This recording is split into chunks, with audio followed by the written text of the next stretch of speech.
Cell जो होती है उनके पास कैपेसिटी होती है डिवाइड करने की। जब सेल डिवाइड करती है और बाद में बेटा वो एक ऐसी कंडीशन में पहुंच जाती है कि फिर फर्दर वो डिवीजन नहीं करती, तो जो डिवीजन करने का जो प्रोसेस होता है वो डिफरेंशिएशन कहलाता है। लेकिन कई बार क्या होता है, प्लांट्स के अंदर जो सेल एक बार डिफरेंशिएट कर चुके होते हैं और अपनी कैपेसिटीज को खो चुके होते हैं कि अब डिवाइड नहीं करेंगे, लेकिन उनके अंदर भी क्या होता है कि दोबारा से क्या होती है, कैपेसिटी जनरेट हो जाती है कि वो दोबारा से डिवाइड कर सके। सेकेंडरी ग्रोथ में ये सब देखने को मिलता है। अब आपको अजीब सुनने में इसलिए लग रहा है कि सेकेंडरी ग्रोथ डिलीट हो चुकी है, नहीं तो आपको ऐसा लगता है अरे हाँ भैया हमें तो पता है ये बात।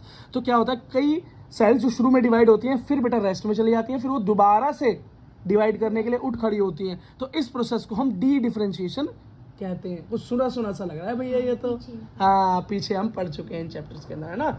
अच्छा अब बेटा देखो, अब जब डी डिफरेंशिएट हो जाए तो डी डिफरेंशिएट हो गए, दोबारा से वो डिफरेंशिएट करेगा, मतलब पहले वो डिफरेंशिएट हुआ, कुछ बना, कैपेसिटी उसकी खत्म हो गई, फिर से कैपेसिटी दोबारा वापस आई और दोबारा से वो दोबारा से डिफरेंशिएट हुआ तो वो डी डिफरेंशिएट हो गया। और उसके बाद लास्ट में वो क्या करेगा, अपनी डिफरेंशिएट करने की शक्तियों को खो देगा, जिसे हम री डिफरेंशिएशन कहेंगे। ठीक है बेटा, तो यहाँ से किसी से भी एक क्वेश्चन उठकर आ सकता है, नहीं तो आपके एग्जाम में तो पूछा जा ही सकता है।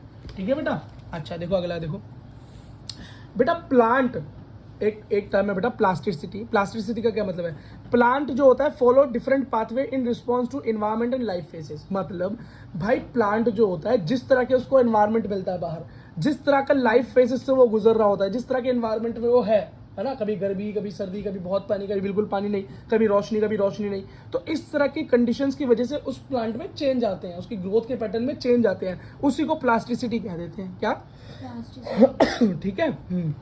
अब इसका एग्जांपल जो एनसीईआरटी में देखने को मिला वो मिला है हेट्रोफिली। ये हेट्रोफिली का क्या मतलब है कि भाई डिफरेंट कंडीशंस के अंदर प्लांट्स की सेम प्लांट की पत्तियां क्या है, डिफरेंट तरीके से ग्रो हो रही है, तो इसी को बोलेंगे हेट्रोफिली। फिली मतलब लीफ, हेट्रो मतलब अलग अलग। ठीक है, एग्जांपल क्या है, अगर इन्वायरमेंट की वजह से कोई चेंज आ रहा है, तो उसका एग्जांपल है बटरकप। क्या है, बटरकप।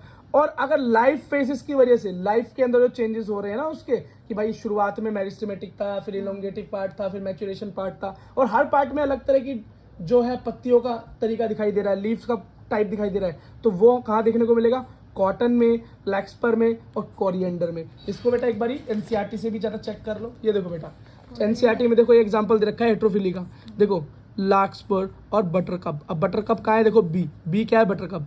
जब भैया वो बाहर रहता है, पानी से बाहर रहता है, तो देखो बटरकप का देखो पौधा कैसा है, देखो पत्तियां किस तरह की बन रही है। लेकिन जब ये वाटर के अंदर ग्रो करता है तो देखो इसकी पत्तियां कैसी हो गई, है ना, इन्वायरमेंट। हाँ तो ये इन्वायरमेंट का चेंज हुआ ना।